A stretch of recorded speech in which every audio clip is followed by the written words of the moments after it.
Welcome back to Grab Your Brew. And if you're new here, welcome, make yourself comfortable, and don't forget to like and subscribe so you'll never miss a Wednesday spooky season.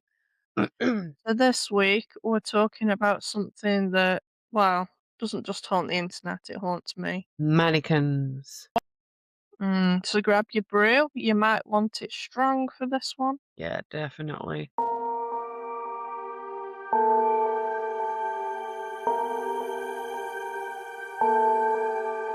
Over the past few months, TikTok has been flooded with videos of mannequins doing things they shouldn't be able to do, moving, shifting, blinking. Disturbing. One search brought up a missing man by the name of Isaiah Bass. Isaiah was actually a fashion designer and had affiliations with the very brand that had this mannequin on display. And that brand's name is Balenciaga. Isaiah had been voicing concerns over the brand's unauthorized use of his clothing designs. In response, Balenciaga reached out via email and invited Isaiah to the Paris location to discuss the matter further. Since his departure from this meeting, nobody ever heard from or saw Isaiah again. If anybody have this guy missing, please. This is crazy. I've never seen anybody look so friggin' real. How you have this man in the store sit down? Look crazy. Appearing where they weren't before. Like giant dolls. Oh. Yeah. But these videos are racking up millions of views and a lot of theories, as you can imagine. Have you already seen the footage of the living mannequin that terrifies millions of people to go shopping?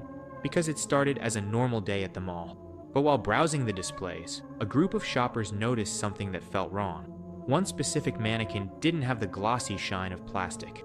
It looked heavy and disturbingly lifelike. Look closer at the hands, because this is where the mystery turns into a nightmare. They noticed the skin of the mannequin was starting to peel away, but underneath the surface, there was no fiberglass or rubber. Instead, the camera captured fine lines and the unmistakable texture of Some human. people say it's clever editing. Some say it's our brains being tricked by something that looks almost human. Case of pareidolia, but others? They think mannequins might be hiding something far dark.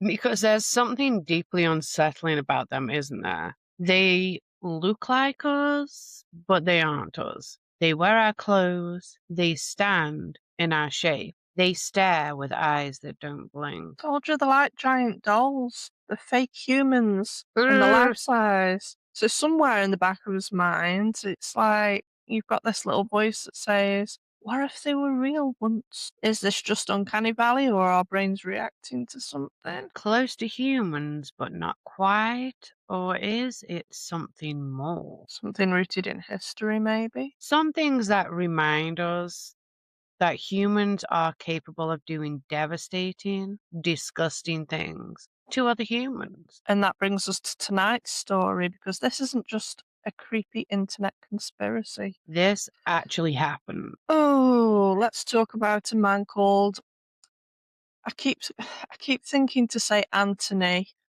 Moskvin, if I'm saying that correctly. I think And, so. we'll put it up. Yeah. But, just like a lot of the people we know of, Dharma and all that, didn't look like a monster. In fact, if you passed him in the street, you probably wouldn't look twice. He was a small, soft-spoken, and intensely intelligent. A Russian historian and linguist, a man who spoke more than a dozen languages. So he was smart, he wrote books, published articles, and he specialized in something very specific. Death. More precisely, cemeteries. So Anatoly spent most of his life wandering graveyards across Russia, memorizing burial sites. He studied the names, the dates, the epitaphs. He believed cemeteries were peaceful places where the dead could be remembered and, in his words, understood. I mean, I do find cemeteries. I was literally just about to say, don't judge us. We are not like him. We do go... Yeah. We do go through cemeteries, especially with our dad, because he's our local historian, looking up names of gravestones on the website Find a Grave. But what no one knew, Anatoly, I'm saying it worse than you, Anatoly, the man, was not just visiting the dead, he was taking them home. So between the late 1990s and 2011, he secretly exhumed the bodies of young girls, some as young as 3 years old. Yeah, from cemeteries across. Do you know what? I'm not even going to attempt to pronounce I'll just put the this word up here. because This region right here. I am particularly bad at pronouncing Russian words. I mean, I know I butcher a lot of languages. I can Don't only we both? apologize profusely, but Russian is the one I will butcher the most. So let's just say across his region. Across the region.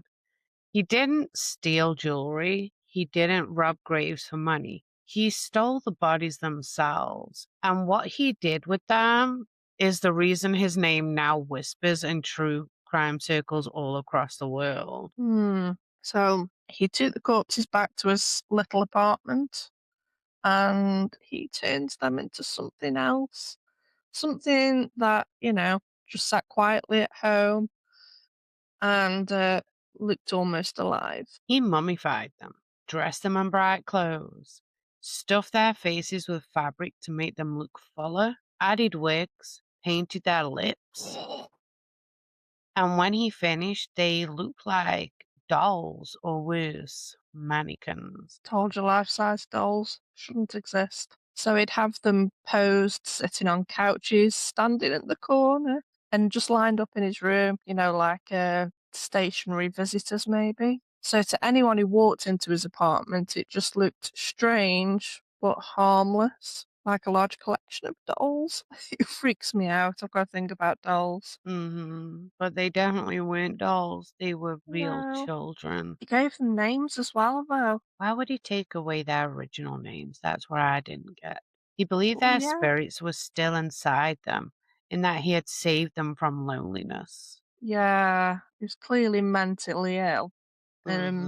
So in his mind, he wasn't a monster. He was a caretaker, I suppose, kind of like a parent for them in their afterlife. And for a long, long time, many years, he got away with it. Neighbors thought he was quite odd but harmless. They'd sometimes see him walking with large bags. They noticed the apartment windows were always covered, but no one imagined what was really inside. Until 2011. That's when the police finally went a knocking on his door. But they weren't there for the missing children. No, they were actually hunting for a serial killer. They were investigating a completely unrelated case, and his name came up. Ooh. So, as you can imagine, the officers that entered his apartment that day are still haunted. There were more than 24 of these macabre mannequins. At least, that's what it looked like at first. Sorry. Dressed in colourful clothes and posed. Some were sitting on chairs. Or arranged on couches. A few even stuffed animals in their arms. But as I'm sure you can imagine, there was something off. The smell. The stiffness. The unnatural stillness. And the closer they got, that's when the police realised the horrifying truth, and they were not mannequins. They were mummified remains of 29 young girls. So he'd hollowed out the bodies, filled them with rags and newspapers, and preserved their skin with salt and baking powder. Soda even, not powder. Baking soda, big difference. We're not baking a human, we're preserving a human. He had turned human beings into decorations, into props. Props. I know what you mean. Yeah. Something that could it pass for a mannequin? He thought it could pass for a mannequin, and then suddenly... Those TikTok videos don't feel so silly anymore, do they? Corpses. Anatoly Moskvin was a historian who was obsessed with cemeteries. He would dig up the bodies of young girls and make dolls out of them which he would keep as companions. He applied makeup to them and dressed them in clothes, stockings, and knee-high boots. He would even celebrate their birthdays in the apartment he shared with his parents. His parents allegedly had no idea that the dolls were made out of actual humans. When they searched his home, they found 26 life-size dolls scattered throughout. Because here's the terrifying thing. If you walked past one of his dolls in a dimly lit room, if you saw it out of the corner of your eye, Would you even know if it was human? or would you think it's just a mannequin? So Anatoly was arrested, but he was never actually sent to prison. Doctors declared him mentally unfit to stand trial, which, let's face it, if he believed that he was a caretaker for dead souls, yeah. So instead he was committed to a psychiatric hospital where, well, he's still there today. But the damage was already done, and to make it worse, he might be released this year, as the psychiatric hospital have now deemed the 59-year-old, can you believe this, safe to society. It's terrifying when you hear these stories because you always think they were like years and years ago, but the fact that this happened in our lifetime.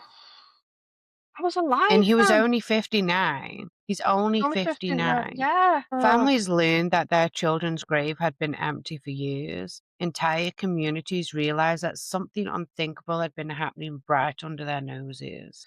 And all because somebody had figured out how to make the dead, the dead, they are harmless, but something ordinary, something you wouldn't question, and that's what makes mannequins so unsettling. Humanoid, but they're not human. They don't move, they don't speak, they don't breathe, but they look close enough to humans that our brains start to wonder. What if they were? So the next time you're walking past a mannequin in a dark store window, or you see one standing silently in the corner, just remember this. Sometimes the scariest things in this world aren't monsters. They're the things that look almost like us. Before we go, we want to leave you with something to think about. Because stories like this don't just scare us, they force us to ask uncomfortable questions. Do you think mannequins are only creepy because they look human? Or do you think stories like this are what make us fear them? Because he wouldn't have been the first. Oh, he definitely isn't. We have more to come after No. this. Or is it just our brains reacting to the uncanny valley? Or is it something much deeper and darker that makes us uneasy when something looks human but isn't? Let us know what you think in the comments. So, coffee beans, please send your thoughts, theories, or even your own creepy experiences, and we might feature them in a future episode. Because the truth is, We don't just fear monsters. we fear things that remind us of ourselves in all the wrong ways. It's like the whole holding up a mirror to humanity malarkey, isn't it? Yeah, And then there's the fact that mannequins don't move, it doesn't blink. doesn't breathe. And yet, it stands in our shape, wears our clothes, stares with empty eyes. And sometimes that's all it takes to make something terrifying. So tonight, when you're walking past a store window or sitting alone in a quiet room, And maybe if you feel like something's watching you, just remember, not everything that looks human is. I shouldn't laugh. I can't help myself. Thank you for grabbing a brew with us, Coffee Beans, and don't forget to join us Monday for our new episode in our Witch Engine series. And Wednesday for another spooky time. It will be filled with, our next one will be reacts, and then the week after that will be more mannequins. I have a list, guys. Have an amazing week, Coffee Beans. Bye.